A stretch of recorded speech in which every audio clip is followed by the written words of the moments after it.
Em nosso estudo de hoje, lição 23 do livro Opinião Espírita, e tem por título Segundo o Espiritismo. Nossa vida reflete-se sobre todas as vidas que nos rodeiam. Acata as leis que dirigem a experiência coletiva sem esquecer-se de que o comportamento da pessoa interessada em burilar-se moralmente é sempre mais observado e seguido pelos outros. A riqueza inaproveitada cria a miséria. Aperfeiçoa a paisagem onde estejas situado com os melhores recursos da aprendizagem humana, recordando que estás em trânsito nessa ou naquela propriedade que a sabedoria divina pode fazer passar de mão em mão. A existência no corpo terrestre, por mais longa, é instante breve à frente da eternidade. Certifica-te de que os minutos não nos esperam para a consecução desse ou daquele acontecimento. A opinião atrai, mas a conduta arrasta. Elege a bondade e a paciência, a alegria e a fé por tuas companheiras da alma, levantando o ânimo e fortalecendo os corações que te partilham a marcha, a fim de que a sinceridade e a pureza se façam luz na tua estrada cristã. Do auxílio individual surge a grandeza do esforço coletivo. Busca dentro das próprias possibilidades os ideais e as opiniões favoráveis à melhoria das normas de trabalho nas organizações a que te filies. O personalismo é porta sutil para a vaidade. Faze concluir para Jesus, nosso Divino Mestre, as atenções e os agradecimentos, a confiança e a reverência de todas as criaturas que mourejam nas tarefas do bem.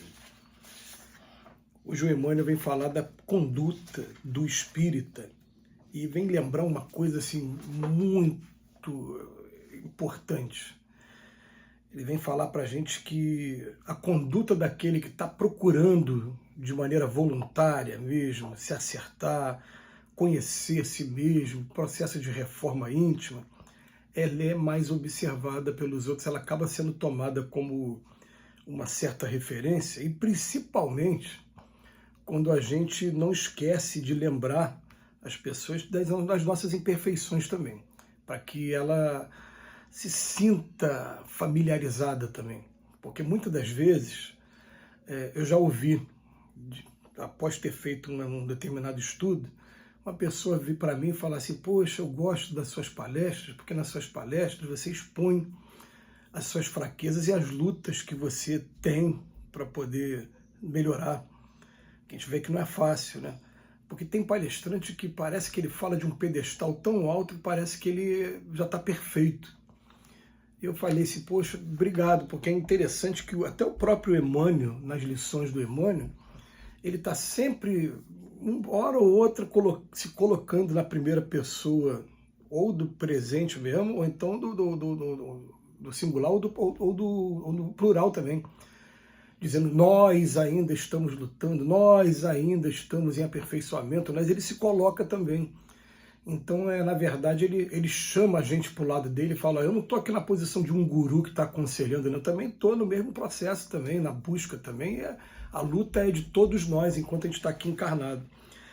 E o Emmanuel continua aqui na lição, falando: ó, a riqueza inaproveitada, ela cria a miséria. Então, ó, quando eu estou com esse recurso da doutrina espírita dentro de mim, em todos os cantos que a vida que me deu a oportunidade, tenta fazer o melhor que você puder, né? Porque, na verdade, você vai estar criando melhoras, criando situações, e principalmente, a gente que está vindo agora terminei de fazer um estudo agora, né? Nesse momento, agora de manhã, que a gente estava falando sobre isso, para que as pessoas tenham compaixão das nossas falhas, porque não existe perfeição aqui na Terra.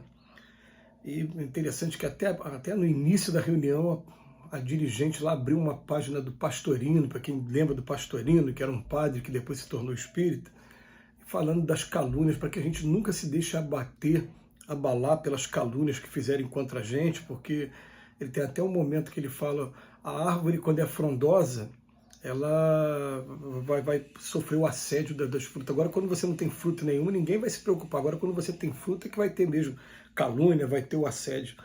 Aquela mensagem ficou uma mensagem tão assim, profunda para a gente na hora.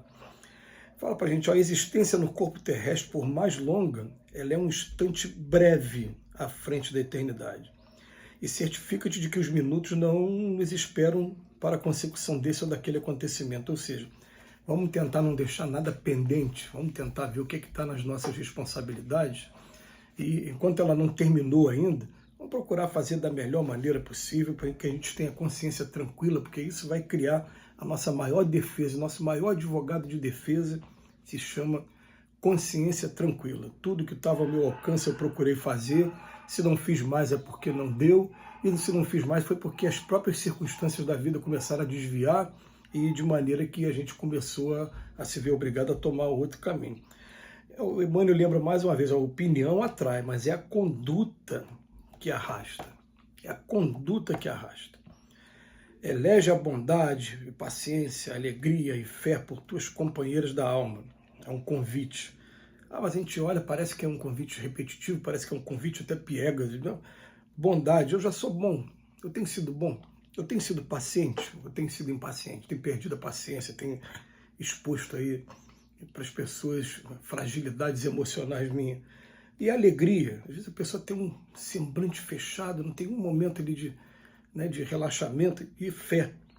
Se a gente conseguir trazer esses 4 aqui para dentro da gente como companheiras, levantando o ânimo e fortalecendo os corações, a gente vai estar conseguindo criar uma estrada cristã. E lembrando mais uma vez que o que assusta a gente é quando a gente para ler o Evangelho e a gente descobre que os discípulos na época eles curavam apenas com um sorriso, apenas com um abraço, porque as pessoas eram tão sérias, tão fechadas, tão severas umas com as outras, que de repente estranhava aquela pessoa, aquela figura doce, que não, mesmo sem me conhecer, vinha me dar um abraço.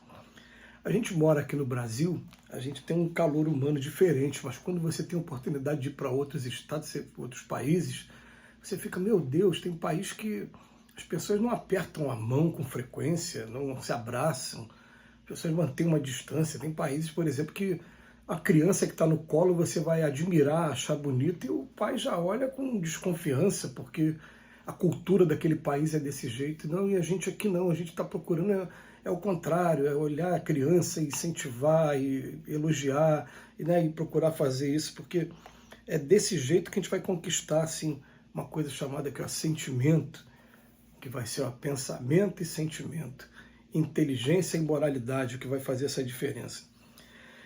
Depois ele fala do auxílio individual, vai depois surgir a grandeza do esforço coletivo. Então o que acontece? Olha bem, até o estudo do anjo da guarda é um estudo interessante, porque a gente está aqui encarnado, tem um anjo da guarda nos ajudando. Daqui a pouco a gente desencarna e tem alguém que a gente pode ajudar. Como assim? Claro que pode. A gente está hoje já aqui na Terra superior a alguém que está lá na retaguarda, os espíritos que estão bem ambientados. A gente pode sim. Eu já vivi essa prova, eu posso ajudar ele nessa prova. Pode mesmo? Então tá bom, vai ter uma ligação entre vocês. Quando eu fizer a oração, vai ser a você que ele vai atender. Aí você faz isso, daqui a pouco você começa a cuidar de coletividade, daqui a pouco você começa a 1, 2, 3, começa a vir para uma empresa para ser um gerente. Aí quando você desencarna, você começa a ser o espírito protetor de uma família. Você começa a proteger mais gente. É assim, a gente faz esse exercício aqui e lá do outro lado, aqui e lá do outro lado. Então ele vem falar para a gente, do auxílio individual vai surgir a grandeza do esforço coletivo. Busca dentro das próprias possibilidades, os ideais e as opiniões favoráveis à melhoria das normas de trabalho. Porque o Emmanuel está sabendo muito bem o que ele está falando, é justamente na relação de trabalho, de subordinação principalmente, de você ser um gerente, que você vai começar a se habilitar a cuidar de uma coletividade. O personalismo é porta sutil para a vaidade, ele só convida a gente no final, todas as vezes que alguém vier até nós para parabenizar, fazer alguma coisa, joga o crédito o tempo todo para Jesus. Eu já ouvi isso tanto do Divaldo Pereira Franco como do Chico também, falar, não, tudo que vier é para os espíritos, para mim não, eu estou sendo aqui só o instrumento, deixa que eles... Que palestra maravilhosa, não, eu me coloquei como instrumento, eles estão usando a minha intuição, através da intuição, a bagagem que eu tenho, mas o mérito é deles. E quando for, joga o mérito para Jesus, para não deixar com que a vaidade atrapalhe e seja motivo de decadência de tantos médios, como aconteceu ao longo do tempo, tantos líderes religiosos. Que Jesus nos abençoe hoje e sempre. Mais uma vez, muito obrigado, Emmanuel, pelas orientações.